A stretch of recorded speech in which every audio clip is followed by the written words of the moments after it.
Assalamu alaikum. You're watching Views and News, and I'm Faisal Rehman live from Islamabad studios. Today we'll be talking about a very important statement from the Indian Defence Minister, where he said that now they are thinking about changing the current status of their nuclear doctrine, and most likely they will opt for the first strike option as well. Now, the technical details would be discussed in the show, and we really want to tell you what exactly is that supposed to mean.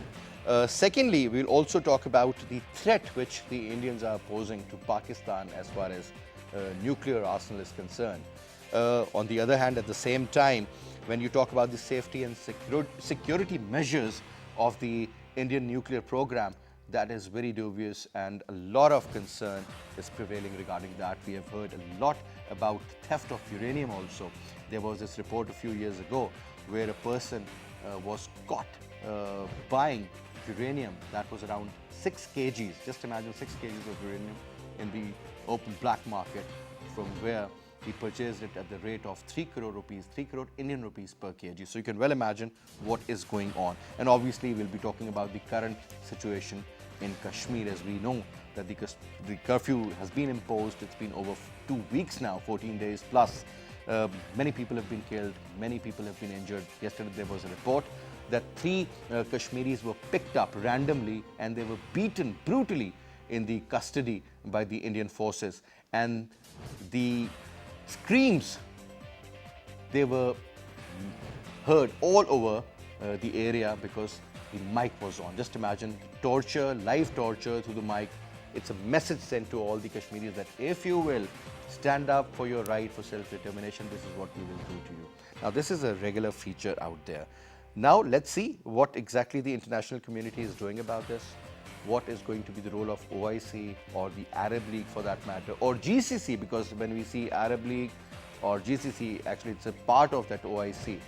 Then we will also talk about the standing of other Muslim countries in support of Pakistan. So let's see where this entire issue is heading. But another threat that is about the water security, or in other words, either they are building dams to put a check on the Pakistani water, or otherwise, yesterday there was this report that they've released excessive amount of water from their dams that is going to be over 2 lakh cusic that is going to flow through Sutlej and Indus as well.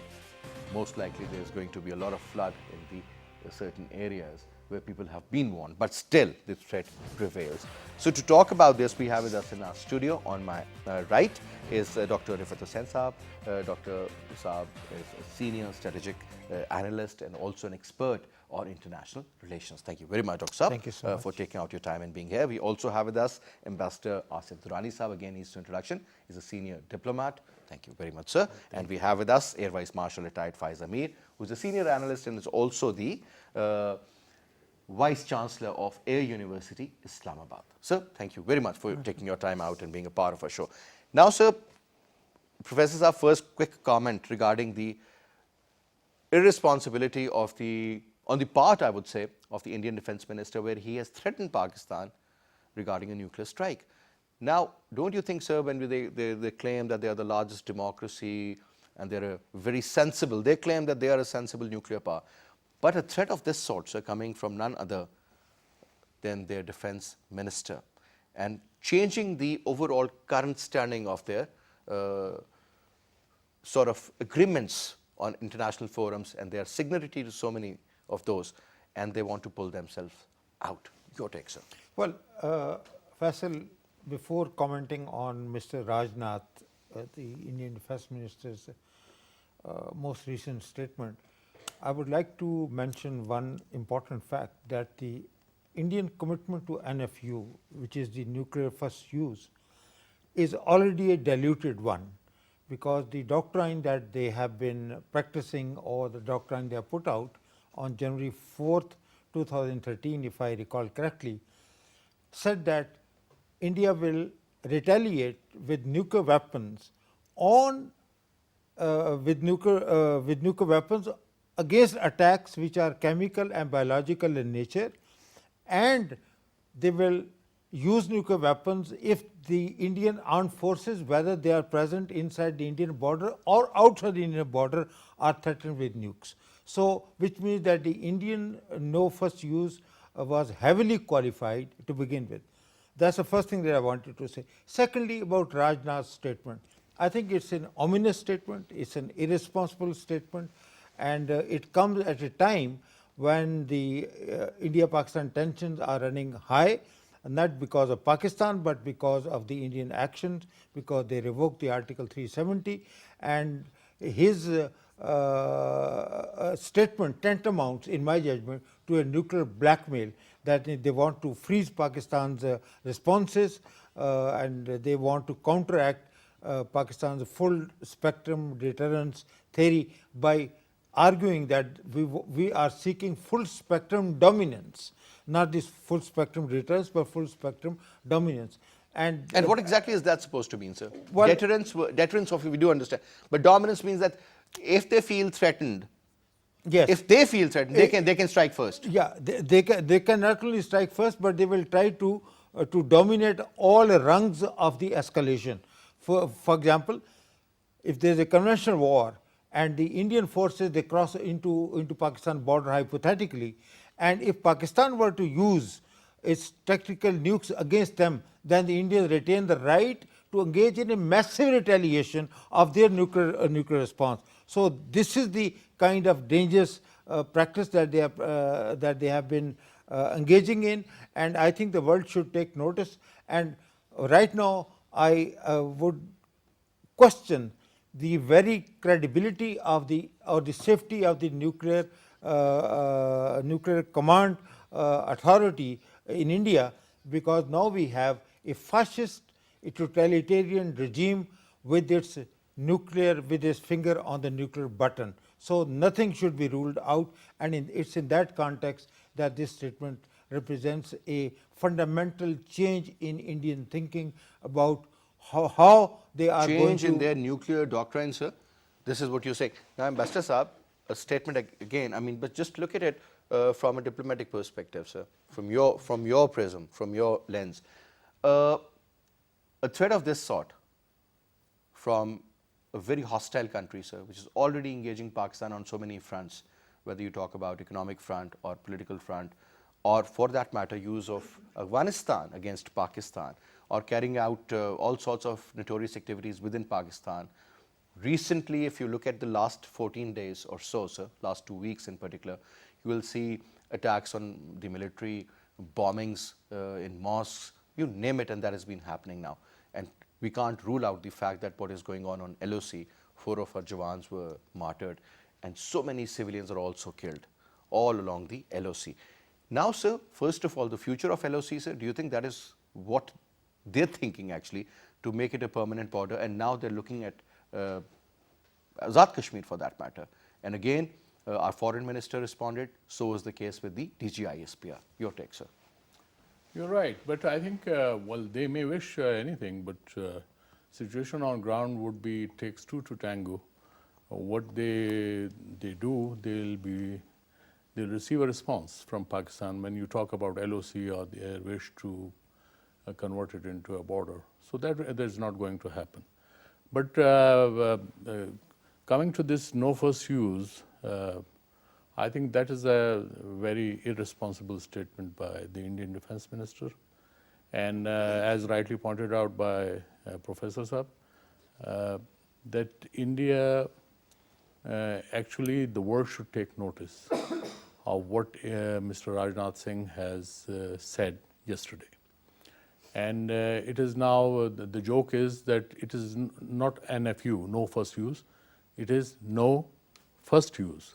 So this joke is now doing the rounds in the strategic community, and it is. But let me tell you that Mr. Rajnath Singh has just opened his mouth. What was already being contemplated during the past 5 years. But I'll take you back to 2010 when Mr. Shiv Shankar was the National Security Advisor. And in fact, in the Congress government, he in fact started propounding the idea that our NFU has faults and we should try to change it. And his inclination was against to abandon the NFU policy the doctrine. But Can any country do that on its own, sir? well, Or they're international country- guarantors or yes, something yes. of that sort? No, I think these It's a declaratory nuclear statement. doctrine is a declaratory statement. We have not said, we don't subscribe to NFU, no first use. We have already said it. Because it is, this doctrine has never worked. And theoretically, perhaps for polemics, you can say the NFU as a declaratory statement, but United States and NATO never subscribed to no first use against the Soviet Union. Well, it was a doctrine propounded by the Soviet Union to have no first use. And when China offered NFU to India, India refused. But once they declared themselves as a nuclear weapon state, in fact, this NFU, so-called NFU, was intended towards Pakistan, All right. telling Pakistan that let's go for the no first use. And our counter was, let's have no war pact. So this is what has been doing the rounds. And now, during the past 2 years especially, Indian strategic community led by this BJP government, they have been actually having a series of seminars discussing on these strategic issues. I can say it because I'm an ex-disarmament man and I have been dealing with these issues. So I've been following this very closely. So this is a very dangerous, coming at this time when there are, every day there are, violations by India on the line of control. And then there are threatening statements. And now they have raised the temperature, not only along the borders, but at the strategic level also. So, and this should also alarm the world, especially when India is a candidate for Nuclear Suppliers Group, NSG. And the United States has been ardently supporting India's candidature. It is only China which has been blocking it because China wants a comprehensive approach towards NSG that also includes Pakistan, because India cannot be rewarded for its violations. And secondly, by joining, in fact, the US-India nuclear deal has actually spared India uranium and nuclear fuel for its dedicated projects, which are meant for the nuclear weapons. And for the civil uses, it can now buy from the international market, which was not available to India earlier. So this is, we have to look at it from all the angles, and the seriousness involved in this whole affair. And I think Pakistan should also take up this issue. In the UN General Assembly is coming, but we should also raise this at the Security Council also, because this would also be the violation of Resolution 1540, which is about the non-proliferation. And that resolution also calls upon the member states, and especially those who are having nuclear weapons, that they have to exercise restraints. They cannot, threaten the member states.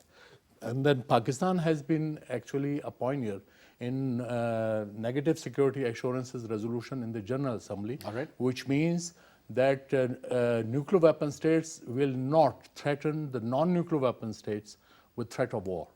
So United States... What about those who already possess nuclear weapons, like Pakistan for that matter, sir? Of course. So we cannot threaten the non-nuclear weapon states with that. This is very important. We have to understand.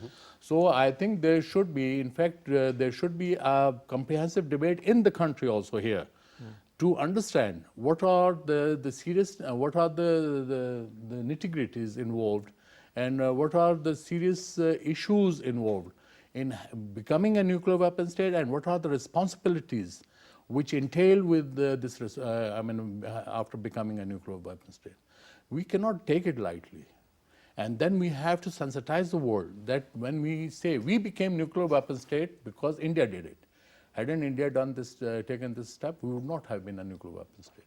So India cannot, or world cannot blame Pakistan that why are you a nuclear weapon? Yes, we had the nuclear capability, but a political decision was made not to weaponize our nuclear program.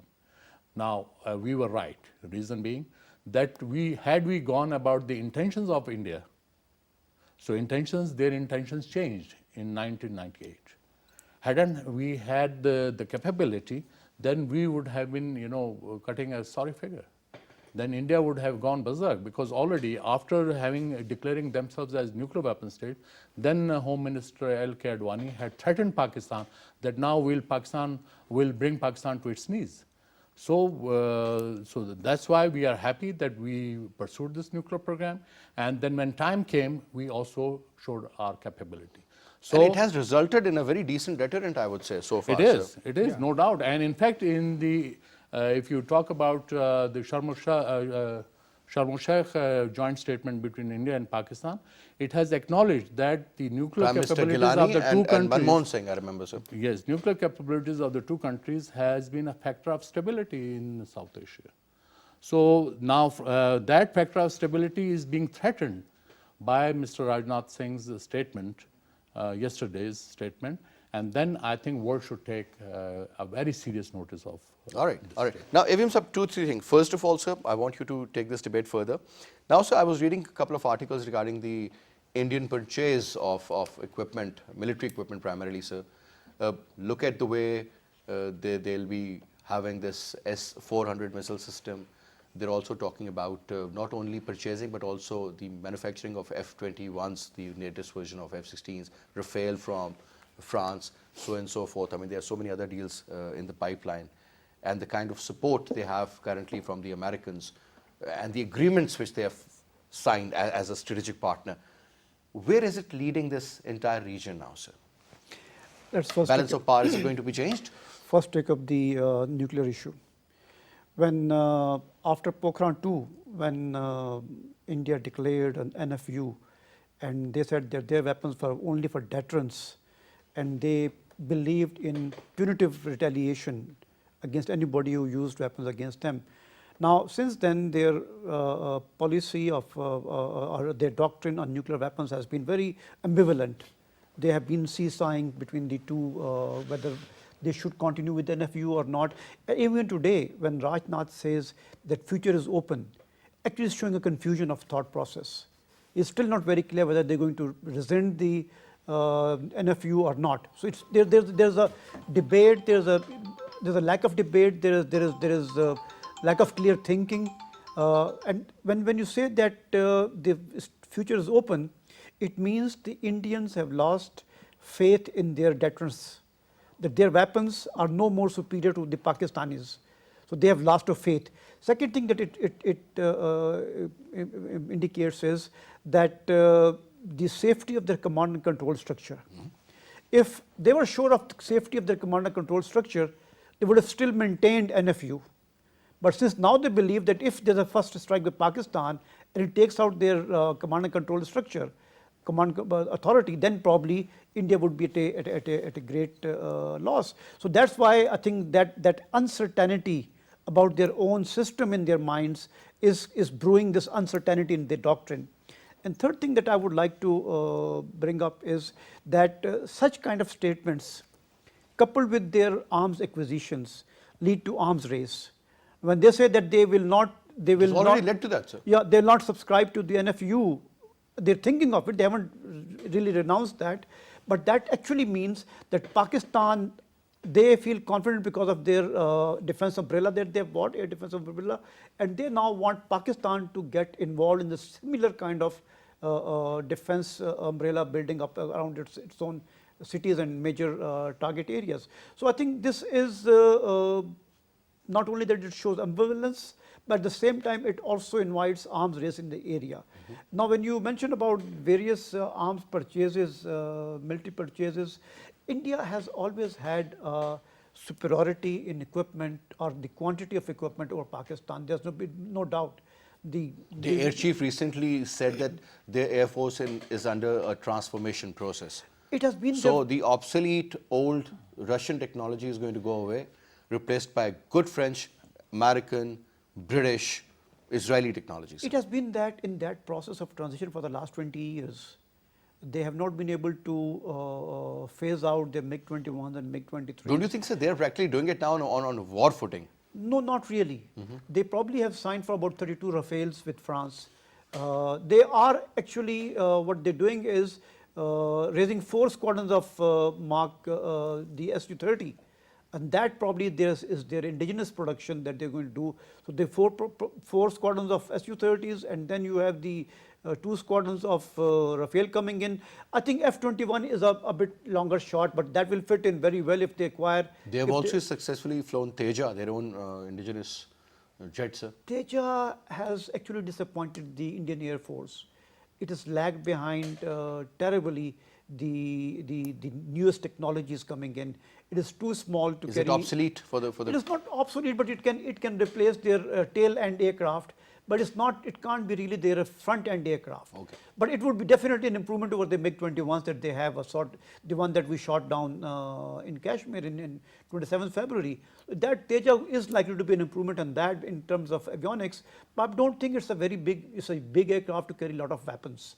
So they would be looking at. But sir, when we look at on the current arsenal of the Indian Air Force, and especially when we talk about MiG-21, I mean they are considered as 3 to 3.5 generation plane. I mean, not bad, sir. Their planes, even today, they have Mirage 2000s. They're modified Mirage 2000. They have Su-30s. They have MiG-29s with them. So there's plenty of aircraft that they have. And their acquisitions are not mean acquisitions. Probably they're going to join in the Air Force in 3 years.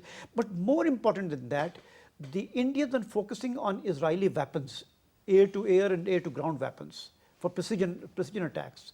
That is probably going to accord a certain lethality to their fleet when they have all those aircraft coming in and they have these weapons integrated with those platforms. But didn't they use it at Balakot? They used on Mirage 2000s. But not this MiG-21, sir, to be very honest. 4 of its missiles, I mean, it has 4 hard points, right? And all those were intact when this plane was crashed. So when they claim that they had fired and they had shot down one of our F-16s, that's an absolute lie. It's a shame that they gave a Veer Chakra to a pilot who never admitted that he had shot down when he was in Pakistan's Now he's custody. become a hero. I mean, he should have at least said here that, okay, I'm down, but I've also shot down yours. But he never uttered a word here. He never uttered a word when he went back to India. His all 4 missiles were found on the aircraft, though broken. And the RT calls that have been traced are intercepted by us. They clearly indicate that at that time there was a confusion between the air defense system of the India. So I'm so amazed. I was watching. Amazed. Sahib, sorry to stop you here. We'll be talking to Muhammad Ali Saab, a nuclear affairs expert. But quick comment before that, and that is about the interview of a lady squadron leader. Manita, I'm sure of the yeah. Indian. She was the air defense controller. Air defense controller. Who was controlling yeah, and she Abhinandan. said, well, this is what I told him. And it was an absolute lie. And interestingly, this is what the Indian public believes in. But anyways, I'll get back to that point. Let's talk to Saeed Muhammad Ali. Saeed Saab, Assalamu alaikum. Walaikum salam. Thank you for having me on the show. Thank you very much, Saeed Muhammad Ali, for taking out your time and talking to us. First of all, sir, the Prime Minister of Pakistan recently issued a statement about this threat posed by the Indians when we read that statement of their Defence Minister, Rajnath Singh. First of all, sir, your take on that and what sort of a contingency plan do we have? Thank you, Faisal. Actually, I'll take it from where you have left. Basically, unfortunately, our neighbors have mastered the art of lying in statecraft. And what Mr. Rajnath Saab has said during his visit to Pokhran, where they have tested their nuclear weapons, is obviously significant in terms of the concern that the international community should show towards the irresponsible and belligerent behavior that India is demonstrating at this crucial and stressful time in this region. However, it comes as no surprise to those who are involved in strategic planning, because we have been saying in our international interactions to the international community as well as to Indians that we do not trust your overtures and your overt and verbal doctrinal claims which are non-verifiable in the first place and do not represent anything except a diplomatic ploy to downplay your actual strategic ambitions and capabilities.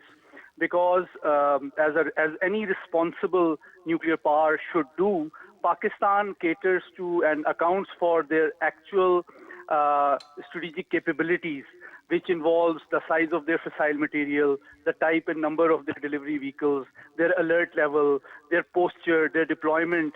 These are the ground realities which we must consider and devise our doctrine and plans accordingly. What their diplomats and political leadership actually says does not mean anything. And it would be irresponsible of Pakistan to take them seriously. However, it is very important for the international community to, show their concern at a nation, the only nuclear armed state which is ruled by a Hindu extremist leadership and is amassing large-scale fissile material and weaponizing its nuclear arsenal under the nose of international community at a time when their safety and security record is really despicable, and also they want to join the nuclear suppliers group. So these are the realities which is very dangerous for international security, not just for Pakistan and this region. What about these stories regarding the theft of uranium in India? I've heard so many stories, and I've read actually in certain newspapers as well as in magazines that, it's just like selling tomatoes in Mumbai, because once 6 to 8 kgs of uranium was sold in the black market at the rate of 3 Indian crore rupees a kg. Your comment on that, Ali? Faisal, the safety and security of Indian nuclear program leaves much to be desired. And it is very unfortunate. There are dozens of incidents in the past few years which reflect the gross negligence and inability of Indian government and institutions to show the responsibility towards this capability which a nuclear power should demonstrate. Besides smuggling, selling, also numerous instances have been reported by Indian media itself where the scientists have been found trying to sell the nuclear material, technology. And even, at times, let me draw your attention to the international nuclear black market, for which Pakistan has been disproportionately castigated. It is very important for the international community to realize that a number of Indians were involved in the nuclear black market as well. But the international community in general and the Western powers in particular deliberately overlook this reality, because Indian nuclear program is very large, very old, very ambitious, and very poorly secured, and their safety record is also very poor. So that is something which knowledgeable and informed anchors and journalists like yourself and international media must highlight.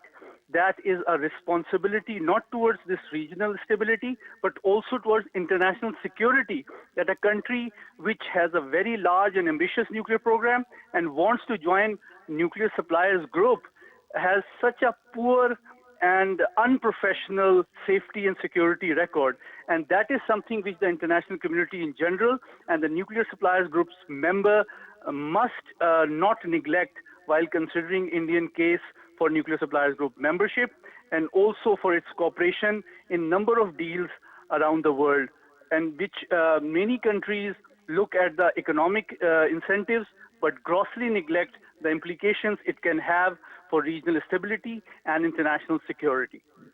We all wish that India was that responsible. But anyway, thank you very much, Ali. Sir, you want to add something? Yeah.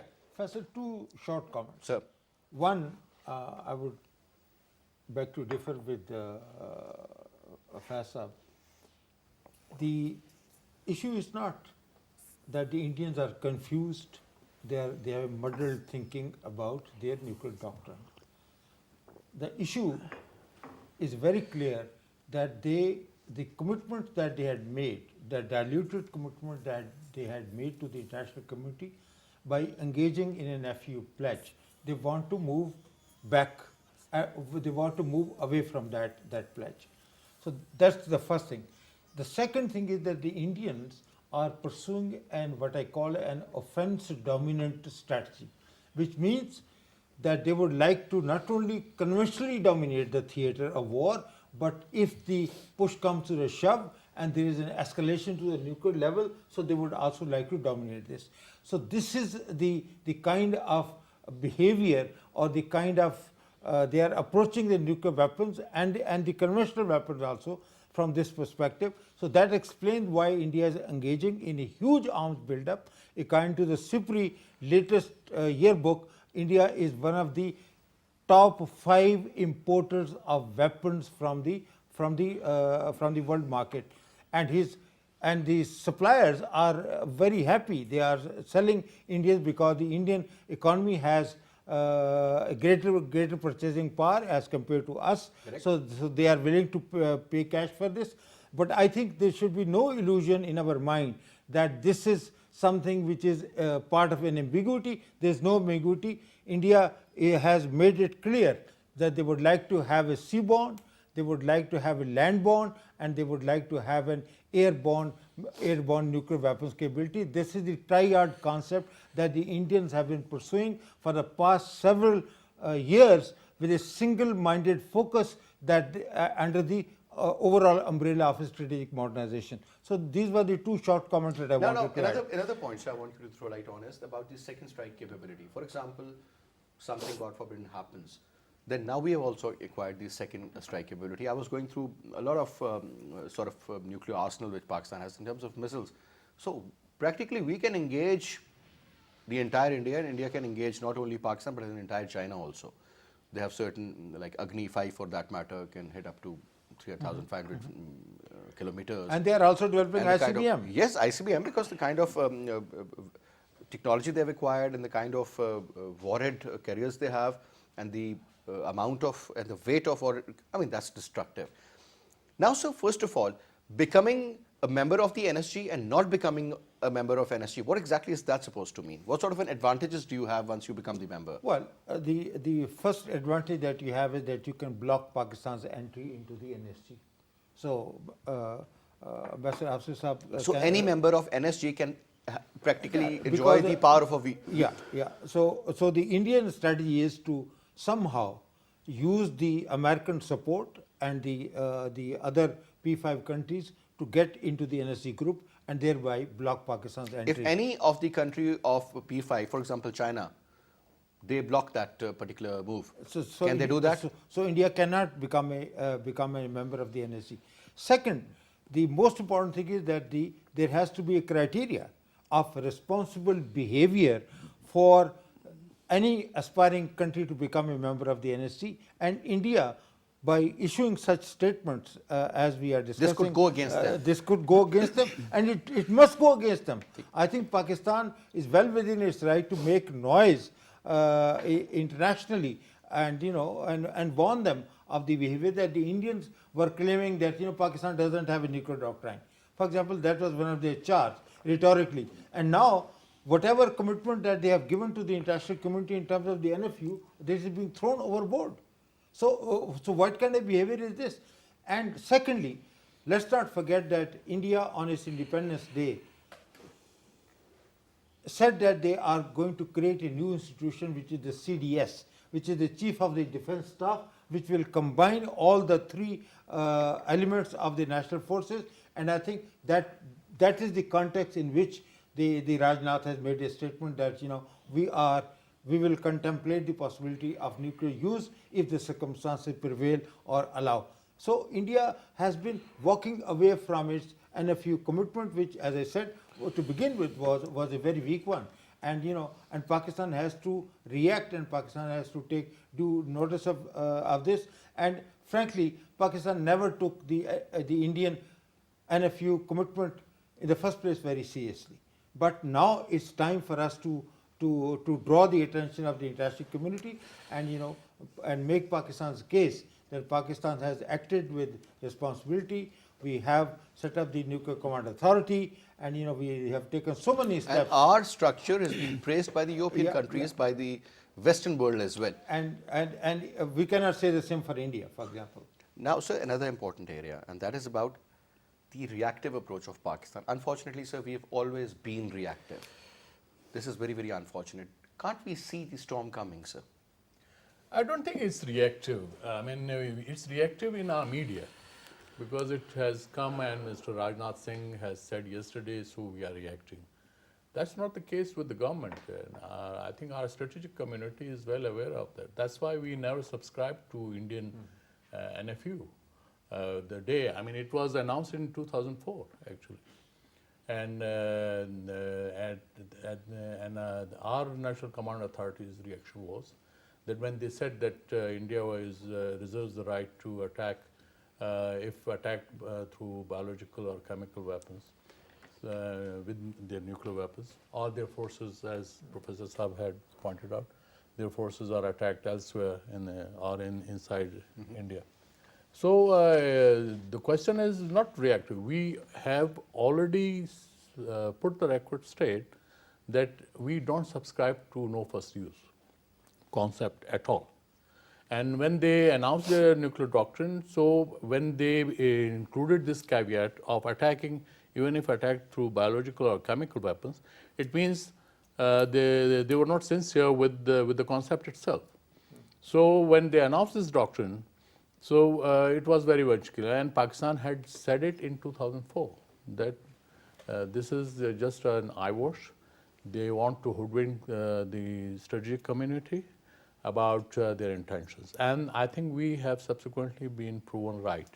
And now the subsequent debate which has gone on, especially after the adoption of Resolution 1540 in the UN Security Council, again in 2004, it's now 15 years, and there has been a lot of voluminous literature has been produced about so-called NFU, plus how the strategic community and those countries having nuclear weapons, they have to exercise and they have to put up safeguards. In that count, India lags far behind than Pakistan. And this has been acknowledged again by the Western strategic commentators. And the same is the case when for Pakistan, as I said earlier, the source of concern is that when United States in 2005 entered into cooperative arrangements with India in nuclear technology, apparently it is for peaceful purposes. But even if you have peaceful purposes, earlier India was denied access, even for peaceful purposes, is access to nuclear fuel, i.e. uranium 236 and 238. Now they have the access, and which is why when they were, sparing that uranium for their dedicated programs, so now the availability of their uranium would be now fixed for, or would be dedicated for their dedicated facilities. And uranium available from the international market, especially now they are getting it from Australia, from Canada. But there are certain caveats from Canada. But Australia has, and it was the United States wing which allowed India to have access to that nuclear fuel. So that is the source of Certain concern. Western powers are also trying to influence the Australians to become a nuclear power. What I'm saying, now India can multiply its missiles tipped with nuclear weapons by access to this nuclear technology, especially to the fuel. And with regard to, I have a small comment on nuclear supplier group, So NSG. comment and then over to NSG. NSG is meant for non-proliferation purposes. Okay. And its members are around 30 plus 33, if I'm not wrong. And these 33 members, if they allow India to be part of the NSG, and right now India, what they have been doing with regard to their nuclear doctrine, And so one wonders how India will behave once it becomes full member of the regime. And the second important regime is MTCR, Missile Technology Control Regime. And MTCR again, where with the BrahMos missile which they have made through Russian, that is under 300 kilometers, which is allowed as per the MTCR safeguards. But beyond that, you have to make it You yourself. can acquire the technology, but you can't fit it, right? Oh. No, No, you can't even no, acquire. no. Under 300, Because sir, you they can have, acquire. they have the technology to use the solid fuel, to use the liquid fuel, Yes. in 2-stage, 3-stage, depending on the kind of weapon they're using, sir. It's a cruise missile under 300, BrahMos. BrahMos, BrahMos. which they made with the help of the Russians. But Pakistan's cruise missiles, we made it ourselves, and its range is 750 kilometers. And we invited India to have the pre-notification of missile testing of all kinds of missiles. All right. But Indians refused. All right. Indian refused, and then there was a big commotion in India when Pakistan tested its first cruise missile in August 2005. and before that, just 1 week before, we had signed the agreement of missiles, but cruise missiles were not in there. All right. So, no. We have. Sir, now, first of all, your comment on this, sir, and closing remarks as well. But last important comment is about the probability of a war, sir. A lot of people are fearing that there could be a conventional sort of a war between Pakistan and India over Kashmir, sir. And this is what we have been discussing in this particular program for quite some time, sir. That CPAC is something which is pinching them and obviously pinching the Americans. Plus, instability in the region means that Afghan solution is going to take long and the situation is going to remain fluid in the region, sir, or maybe it can get worse. So, First, my remarks on ambiguity in the Indian doctrine. What is essentially a doctrine? A set of beliefs which shows the capability and the intent. When we say that they have a weaker commitment towards NFU, it means they had an ambiguity in their commitment, in their intents. Now, where did this weakness in intent come from? This was following the cold start doctrine when we have the tactical weapons as our defensive weapons. That is where they started to rethink of their doctrine, whether they should still go ahead with the NFU, or they should probably be going use on. of a smaller tactical weapon, is it actually parallel to the use of a proper nuclear weapon, sir? Figuratively, yes. Okay. Figuratively, yes, because when the technology comes open, then probably you cannot stop the other person's hand. So figuratively, yes, it is. You may use it on your own land. You may use it defensively, but it's the use of weapons that probably would invite a retaliation. Now, your comment about the probability of war, we have seen much more tense situations in 2001. Yeah, I 2001-2, when the India staged attack against its own parliament. Prior to that, when Zia went to India? Prior to that, Prostax in 86, I think Prostax, it yes, was sir, 86. 86. We were Rajiv Gandhi almost, was the Prime Minister yeah, at that we time. were eye to eye to each other. Then probably 2008, we again deployed our forces. 1990 again. Yeah, 2008 Bombay attacks, which still many people doubt. We deployed our forces, and 2016 Uri attack, when they staged that kind of attack and deployed, and the following the Uri attack, they announced a surgical strike against Pakistan. Again, there was a lot of tension on both the borders, and the forces were alert. At least the air forces were deployed, and they were Absolutely. alert. And today again we have a similar situation. After Pulwama, we were deployed. The situation is diffused. It's again building up. Probably, I don't see a war too near, but I also don't rule out the fascist government on the other side that may like to You take can't trust advantage. that government, sir. You can't trust that person, that government, because the kind of ideology they've been following, the kind of ideology has given them a rise.